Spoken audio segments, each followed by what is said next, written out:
I told myself before I started YouTube that I was gonna be different and that I wasn't gonna be like every other YouTuber and that I wasn't gonna be the sellout, average, blonde bimbo on YouTube. I was gonna be someone different. You scam people out of their time, out of their money.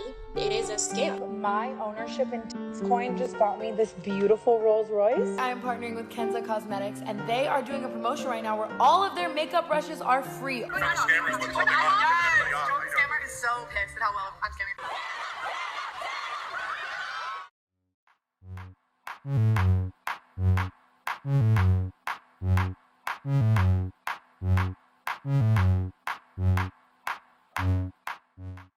None of this will probably be that surprising to anyone, and that fact in itself should be a little concerning. Today is the first video of kind of a running series that I want to start on influencers who have scammy behavior or do shady business deals. I thought it would be an interesting look at behind the scenes of the influencer world and some of the shady business aspects that come along with being an influencer. And I thought the perfect start to this series would be covering the many scams of Tana Mongeau. But first, before we get into that whole mess, don't forget to subscribe if you haven't already. If you like videos like these and want to see more in this series, then definitely subscribe. This video was inspired by two things. The first thing was a comment left by Mark, a longtime friend of the channel. He left a comment on a video that I did on influencer crypto scams where he said, "By now, it's impossible to feel bad for anyone who continues to fall for the latest scam of the month that Tana's promoting. From TanaCon to overpriced products made with Wish quality to Tana's angel agency to now this, something's gotta give." I was also inspired by Smoky Glow, one of my favorite creators on this platform, and one of her most recent videos on revisiting TanaCon. I highly recommend checking it out, and I'll link it down below in the description. So before we get into the many shady things that Tana Mongeau has done, first off, who is Tana Mongeau?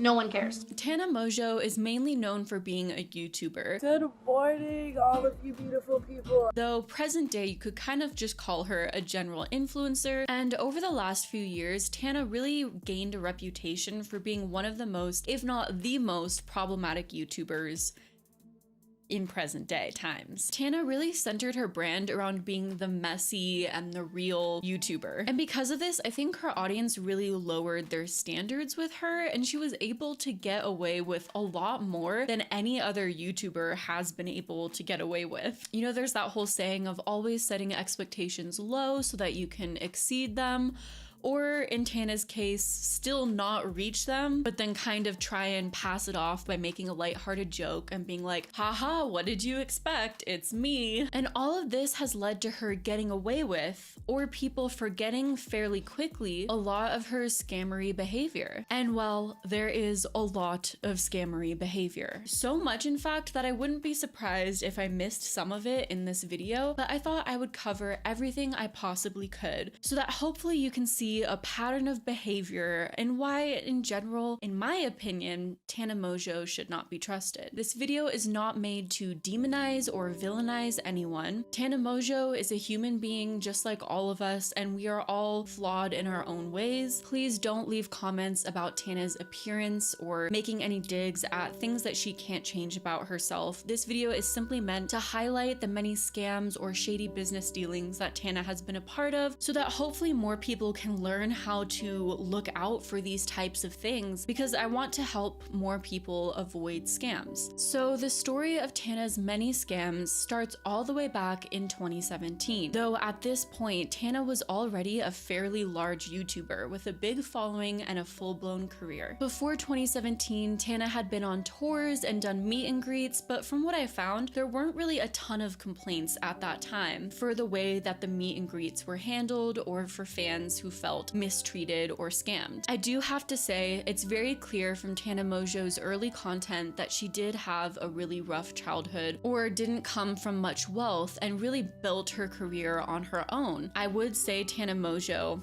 as cringy as it is to say, is an example of someone who is self-made. She didn't have help from anyone. She kind of went and did YouTube on her own and figured it all out and built her career herself. And I have a lot of respect for that. I just wish it didn't come with the part of scamming and taking advantage of your fans, the people who've supported you through this whole process. So anyways, our story starts in 2017, where, if my math was correct, Tana was only 19 years old. Having an entire career and team behind you at only 19 is definitely a lot to put on such a young person. Not to say that any of the problematic actions that Tana did at that time or the scams and shady things that she participated in should be excused, but if any should, it definitely should be the ones when she was still a teenager.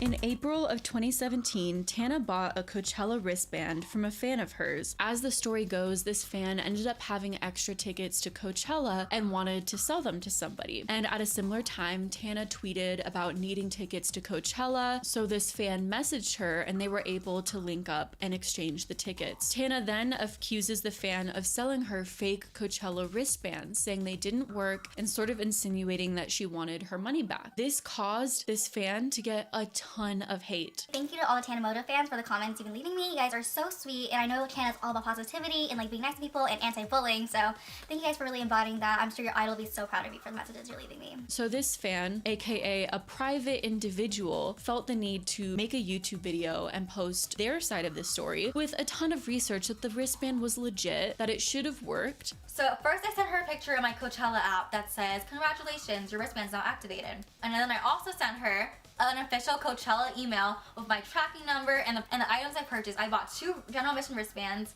and it has my UPS tracking number. After the fan's story time was posted, Tana ended up making this super long Snapchat rant, basically calling the fan a liar and just doing a ton of deflecting. And I understand, like, you have a YouTube channel, like, if something, like, you think happened or whatever, you want to get views or whatever, but, like, this is also my life and, like, my livelihood. And, like, I am still a human being, and if you know that, like, didn't happen, like, the things that you're saying didn't happen the way that you're saying them, like, you're fucking over another human being. Tana's response was really interesting because nothing in this story is adding up, but it's also interesting to see how impressively Tana navigates her lies being exposed. She's really talented at deflecting and shifting the narrative. All of a sudden, this fan making a video defending herself turns into this fan attacking Tana, who's a human being, on a platform where she's trying to build her career. I feel so awful for the girl that got mixed up in this and ended up being attacked online. And overall, from the story, my perception as a complete outsider years after this has happened is that Tana seemed to either want to get her money back from this person and get a free wristband in the process, or that Tana was trying to milk a situation to create a story time and get views and engagement. Either one, not the greatest thing to do, especially when it involves messing with the life of a private individual. Another thing worth noting is that in 2017, Tana also got into a drama or controversy with her former assistant,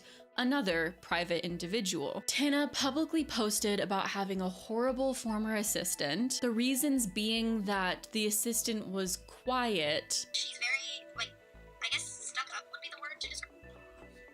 I'm a very, like, shy person. I'm very shy to new people, so, like, when I would, like, talk to them, I wasn't, like, stuck up. It was just, like, quiet and, like, awkward, I guess. I was like, hi, like, yeah. And that the assistant didn't clean her room in the exact way she wanted it cleaned. When she said that I did a half-ass job, here's a picture of her bathroom that I had cleaned spotlessly.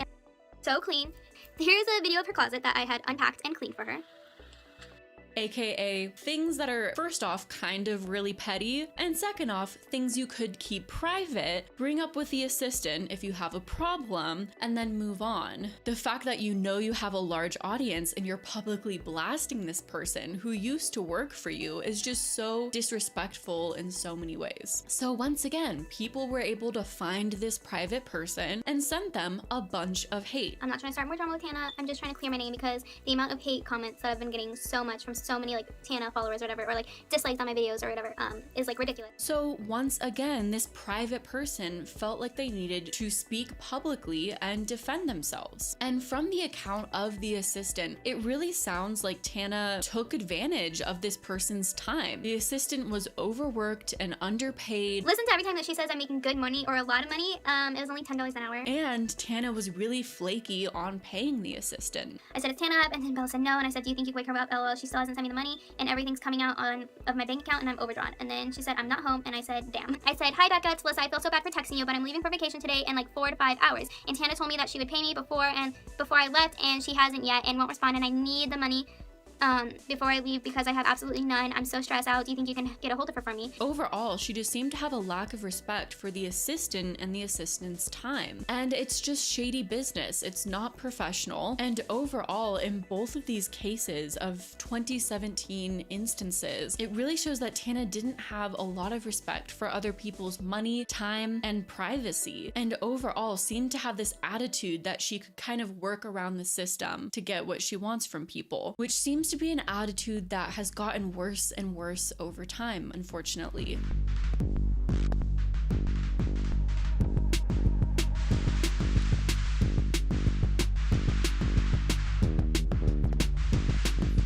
Moving forward, in 2018, Tana Mongeau promoted free makeup brushes to her audience as a sponsorship of sorts. Today I am partnering with Kenza Cosmetics, and they are doing a promotion right now where all of their makeup brushes are free. All you have to do is pay the shipping. I'm obsessed with so many of them, and they're really high quality brushes, and literally all you have to do is pay shipping. So swipe up to check them out. Shout out Kenza Cosmetics. Okay guys, I'm gonna add the flamingo set to my cart. I was gonna do the bimbo one, but they were already sold out. As you can see, literally $0. Come on, get in my fucking cart. So many people must be on the website. Like, what's going on?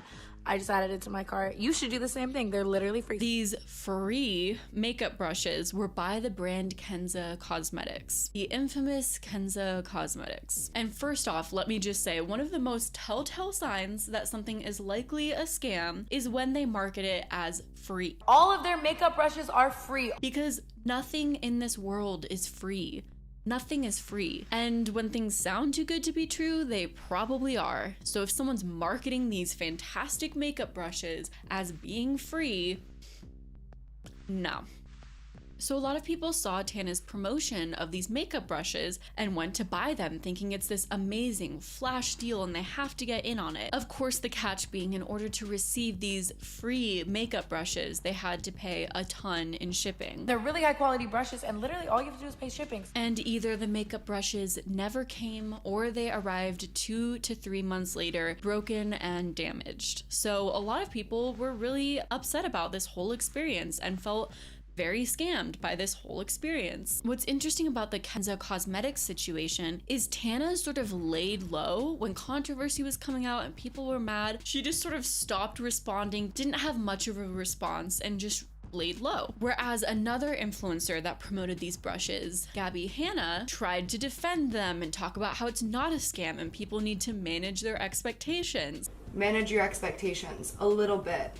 And was just kind of really offensive in the way that she was talking about this experience where so many people felt they wasted a ton of their money, which not a lot of people have a lot to spend. So she received most of the backlash for her super poor response. Meanwhile, with Tana, people were just like, oh, there's Tana again, being silly, as if it's not more serious than that, but you know. And Tana was also allegedly reselling gifts her fans gave her, and she often promoted her Poshmark where she resold clothes, gifts. A small clothing company called Bleach Tie-Dye exposed her on TikTok for allegedly asking them for free clothes, never wearing them, and then selling them for an even higher price on Depop. Everybody could clearly tell that it was about Tana. And there ended up being a lot of complaints about the quality of the Poshmark clothes that Tana was selling, and people just receiving damaged items from her Poshmark. Get your together because this is unprofessional and bad for your brand, boo. Still hasn't shipped. It's been 5 weeks. I love Tana a lot, but I ordered this on the 1st of March and contacted her 2 times before her shop went inactive. Never received my item and I paid. Never received this item and never got tracking. It's been a year, still no package. I still haven't received it and it's been more than 2 weeks. Never received my item and was in contact with seller about receiving a refund and never actually got a response or refund. And this was spring of last year. Very upset about about it, but still a fan. It's really a bummer because a lot of these are kind of smart business moves in a weird way. Doing sponsorships, promoting a Poshmark, reselling clothes that you're getting, all of that could be seen as a smart business move if it wasn't done so poorly. Like, just be legit. It's not that hard. Give people refunds if they're unhappy with a product. Don't do shady business deals. And if something that you didn't think was a shady business deal ends up being one, apologize. These things are not that hard. It sucks because I want to respect Tana Mongeau for being a hashtag girl boss, but I really can't when you're manipulating your fans, taking advantage of them, and screwing them over for wanting to support you. Like, that's so messed up. But things are about to get even worse. Undoubtedly, the largest and most impactful scam that Tana Mongeau has done is one that we'll talk about that also occurred in 2018. TanaCon. People are stupid. And it all goes downhill from here. There's so many details to cover in TanaCon itself, and lots of great videos doing a deep dive into various aspects of TanaCon. But basically, in short, TanaCon was a revenge convention that Tana put on to rival VidCon. VidCon! Anyone who created VidCon! I think all of the rebelled people and all of the unwanted people should host a little meet and greet in Anaheim, California on the same days as VidCon. A convention for video creators that she felt had screwed her over. So she put on a competing convention around a similar time that VidCon was happening that people could go to support her and other creators. And reportedly there are already 80 confirmed creators to attend. You have Miranda Sings, Ricky Dillon, Casey Neistat, Bella Thorne. It was petty and spiteful, but also something entirely new that the influencer realm hadn't seen before. An influencer putting on a convention with them kind of at the head, at the lead of it all, and the face of the entire convention. I mean, it was called TanaCon. But unfortunately, 20-year-old Tana Mongeau was not entirely equipped to throw such a convention. TanaCon was thrown together in an unrealistically short amount of time. Cue Fyre Fest similarities. Why do people think it's a good idea to throw together an entire convention or event or festival in just a few months? How do you ever think that's going to work out okay? But you know, and because it was thrown together in such a short amount of time, there were so many catastrophic issues that occurred. First off, Tana marketed the event as if there will be tons of free tickets. And I would love to meet you guys for free and cause ruckus for free. Why do people keep using the word free? It's too good to be true. If something is free. I have not seen a single other badge. You guys seen any people that claim they got free passes or anything? No. And what we ended up finding out later is that there actually wasn't a ton of free tickets available for people. And so Tana was kind of like, oh, these sold out really fast. The free tickets sold out, but you can actually buy these tickets, which is sort of a marketing trick kind of in a way. You can get it for free. Oh wait, that's sold out? Buy this instead. The venue that TanaCon was held at also could not hold the amount of people that were coming, nor the amount of tickets sold. This is crazy. And this is something that Tana and her partner knew, yet they still sold that amount of tickets. Why? Like, I think we're in a good capacity. I mean, we drop it to 3,000 if you wanted to. It's like 200. Where are we gonna? Like, especially if it's your first year doing something, why not just play it safe? Have a good time. It might not be like this huge, giant convention, but it doesn't need to be. You can just play it safe and then slowly ramp up as you go along. And guess what? You probably would have made more money that way. At the day of the convention, there is an extremely long line, which was apparently planned by the people who planned this event. It would be really cool to have people like outside waiting to get in. Like, people love to be oppressed outside. Yeah. They're like, I waited in the rain. Like, they love that shit. I love that shit. Which is such a bizarre thing to plan out. Like, yeah, let's make sure that people are waiting in an unrealistically long line because somehow that's exciting for people was the justification. Weird, but okay. So everyone who was wanting to attend the event was just sitting around in the hot California sun getting sunburned because they weren't planning to be outside for that long. And there was just so very little safety measures. for the whole event. Once again, the disrespect for others. Tana's gonna go and pretend that she cares about people right now by giving water to the people who couldn't get in because this whole event's canceled for the day. Security had a hard time holding people off. The police had to come. Someone passed out. The event just slowly unraveled into complete chaos. The event felt almost apocalyptic. So TanaCon ended up being canceled after the first day. And so many people who paid for tickets and travel money to travel from out of state to the convention ended up having to just lose all of their money because the convention was canceled due to poor planning. The funniest part, not that any of this is funny, is the gift bag or goodie bag that ticket members received, which just had a bunch of random crap in it, basically. Very, very cheap crap. Today I thought I might just do a little what's in my bagsy from TanaCon. Stickers from PETA. Gucci Princess, but I can't afford that because I wasted my money on a ticket.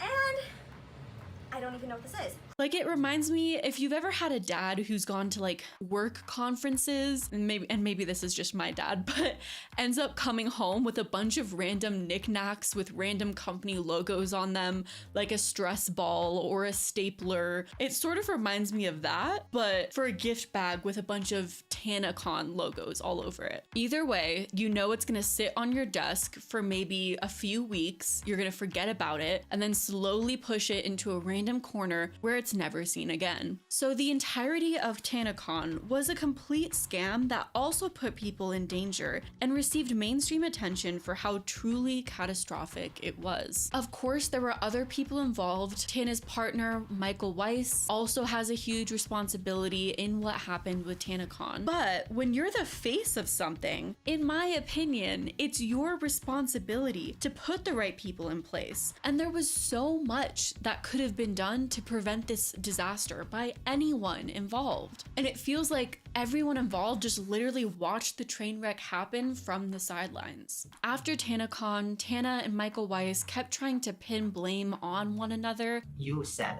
that Tana told her audience and told everybody that she was putting a lot of her own money in this, and you said that's not true. What do you mean? Yeah. I mean, like, explain me saying I'm putting my own money into it. Because whenever I've talked about that, I've talked about the investments that were like made. You told me we're in this together. This is our money. I'm investing it here. Which is just so beyond ridiculous because point blank period, both of you guys are to blame. Both of you guys had a part in it. You're both wrong. Let's stop trying to blame one another. Tana also kept promising to reimburse people, but reimbursements for TanaCon never came. After TanaCon, Tana sort of laid low for a little bit, didn't do too much scamming after that for just, a good few months. Gotta let everything cool down, But very soon after, her shady businesses and business dealings started to pop up again.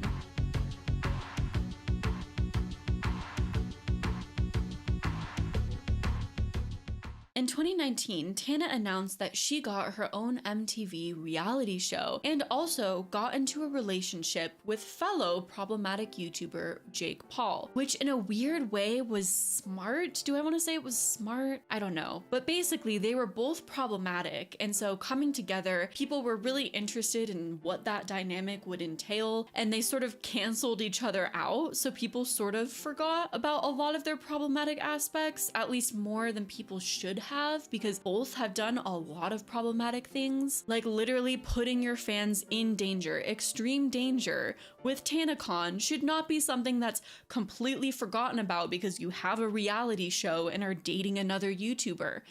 What? How did that happen? How did we let that happen? So the relationship between Tana and Jake climaxed? Is that the right word? That's not the right word to use. That's a little... It reached ahead?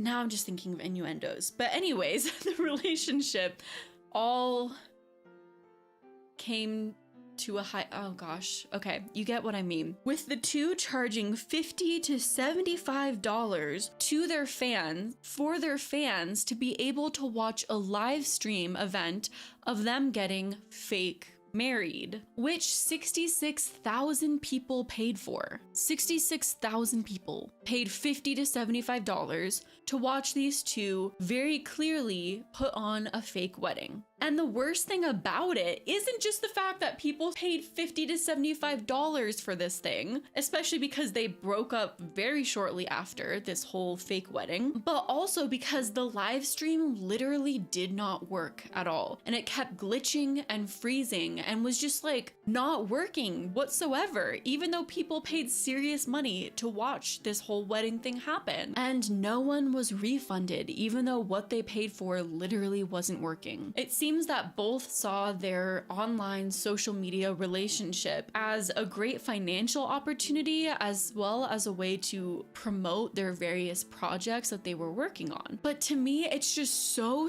weird that they used a significant life event, something that so many people is like the most important thing that'll ever happen to them, a marriage. They used that event just to scam fans out of a glitchy live stream? The internet is just so weird to me. I don't understand it sometimes.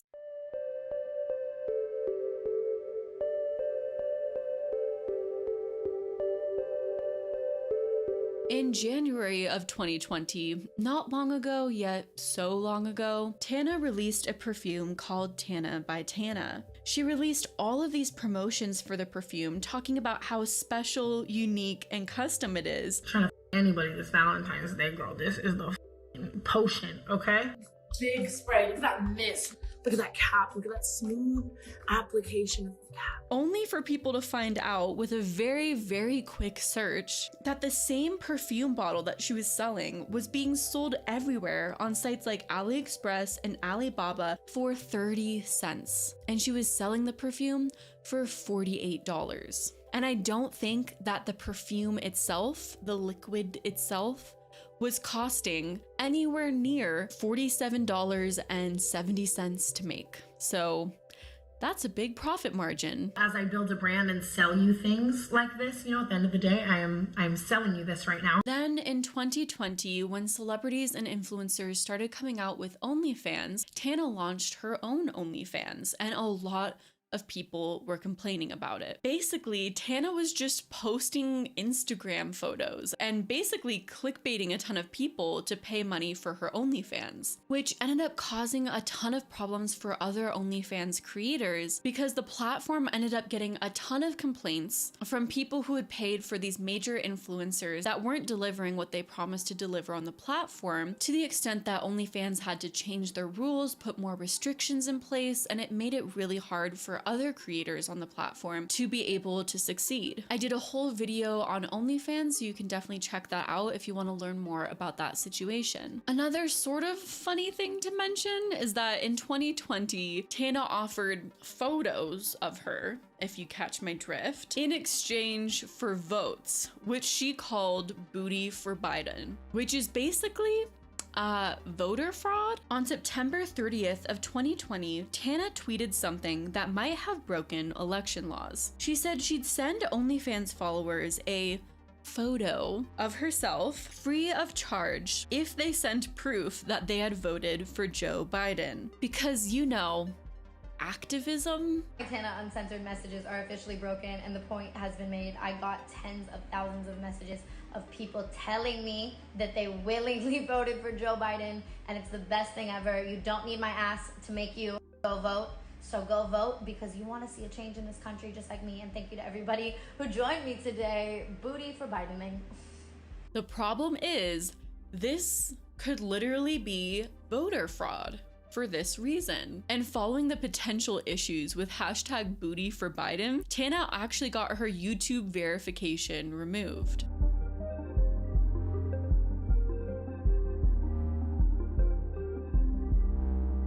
Then, in April of 2021, Tana decided to further capitalize off of her OnlyFans success through creating Tana's Angels Agency. That's a tongue twister. Supposedly to help others gain success off of OnlyFans. This is not a team I would trust.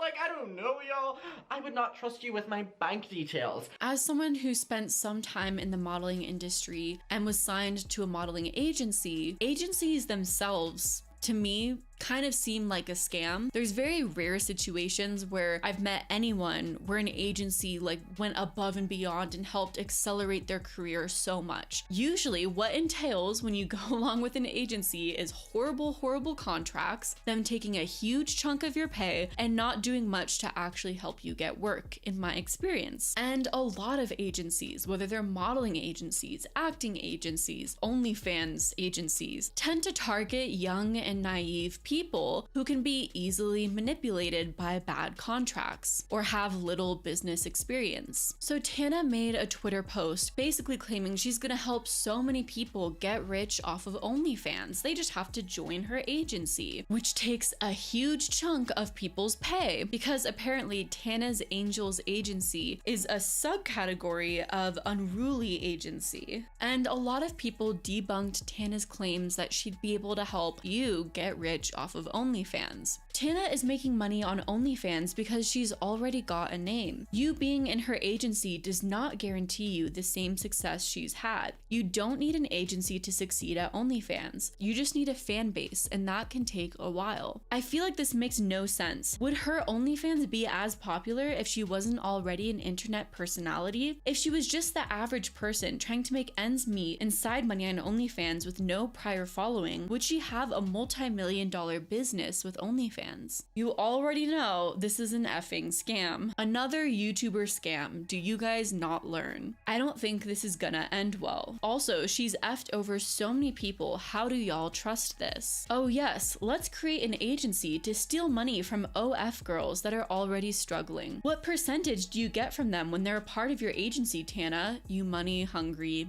person. And this person really broke it down to show how much of a scam and just not worth your time being involved in this agency is. OnlyFans takes 20%, Unruly takes 10 to 20%, and Tana takes 10 to 20%. Who's making the bag again? Because it sure doesn't sound like the girl or guy is, which is a very good point. That's literally 60% at most and 40% at least of this person's income just gone if they sign with this agency.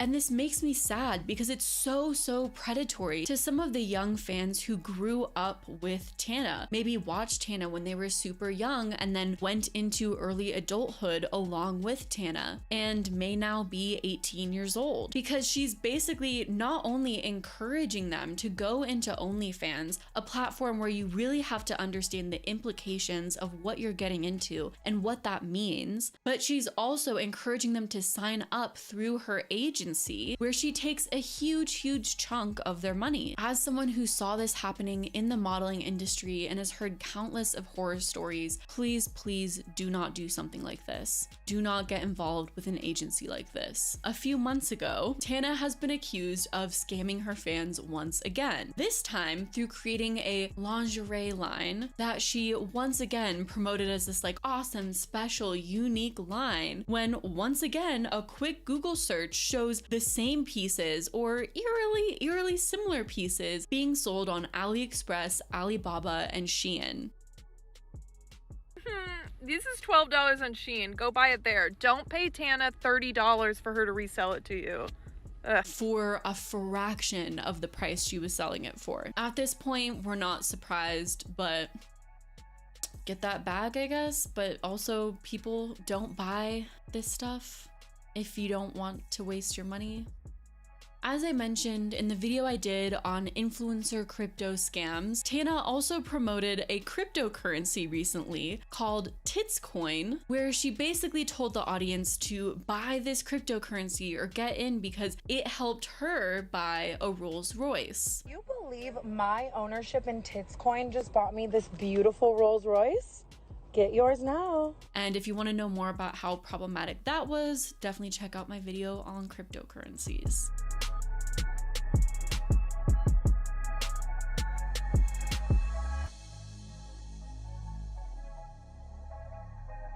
I I thought I would add in really quickly some other shady business elements that Tana has participated in that I didn't cover when filming. Tana promoted a platform called EduBirdie, however it's pronounced, which was a huge controversy for YouTubers, and Tana continued to promote it even after a bunch of YouTubers were criticized for promoting it. What's up, guys? You already know that I failed high school. And I loved writing though, but if you are having trouble with writing, swipe up and check out EduBirdie. You can choose from hundreds of professional skilled writers to work on an already existing paper, edit a new one, swipe up. EduBirdie is basically a platform that's promoted to children that writes essays for them with a guaranteed A, which is plagiarism, and children can get in serious trouble for using this platform, and the platform overall has been exposed for being a complete scam. Tana also promoted Cloudy, a melatonin vape that also has essential oils in it. Inhaling essential oils, especially so directly, isn't known to be the greatest thing for you. She was basically promoting a vape-like item that's supposed to help you sleep to her young audience fan base. Just a lot of questionable actions there. Tana also created the 1111 Project, which is apparently a charity that was created by her and her team. Although there's not a ton of information on 1111, the site links back to all of her social medias. The 1111 Project was created during COVID and was supposed to help people during the pandemic. The thing is, this charity, its only role was to donate to other charities. So if you donated to this 1111 Project, they would just disperse that money into other charities. My personal theory, although there's still not a lot of information on the 1111 Project, is that its sole purpose was for Tana to be able to write off all the donations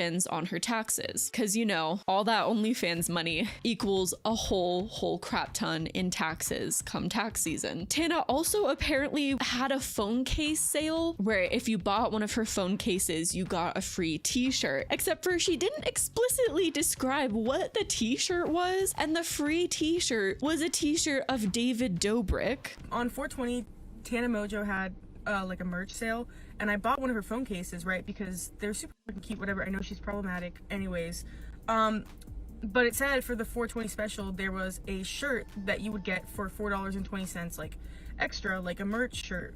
I assumed from her, since this is her merch line, so I was like, okay, yeah, fuck it, like whatever. Honestly, like a $4 shirt, when's that ever gonna fucking happen? I love wearing like comfortable t-shirts to sleep and stuff or whatever. So I was like, okay, cool. Tell me why I just opened my package, and the phone case is super cute, okay? I'm happy with the phone case. The merch is David Dobrik merch. Like,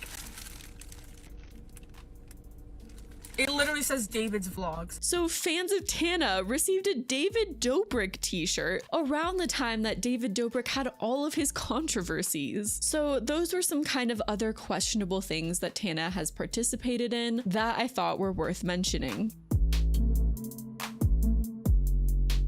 There's lots of other controversies that Tana has been involved in. I've seen a lot of dialogue recently on the photoshopping that Tana does and how she promotes unrealistic body image standards because how she portrays herself on social media is so different to how she is in real life, which once again can be problematic for the young girls that follow her. And overall, Tana just seems to be really good at capitalizing off of facades. So is any of this illegal? It's hard to hold influencers legally liable for scams that they promote because they can just say that they didn't know that it was a scam or they weren't aware of the fraudulent aspects. But under Section 52 of the FTC Act for the dissemination of false advertisements, the FTC objective is to protect consumers from unfair conduct in the market. It shall be unlawful for any person, partnership, or corporation to disseminate or cause to be disseminated any false advertisement. So under the FTC Act, false advertisements should be punishable, but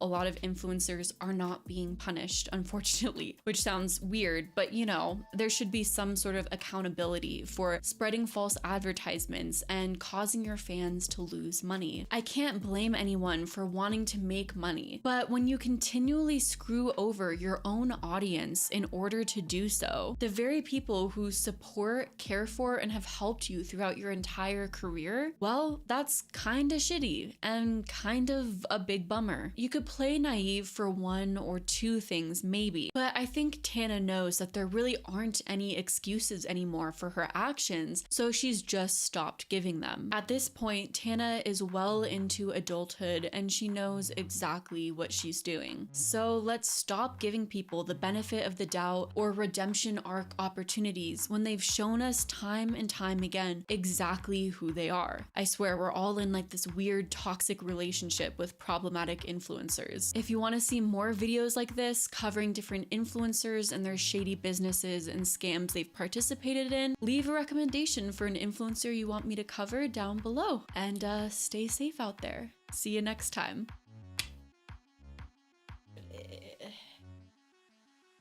The bella's getting big.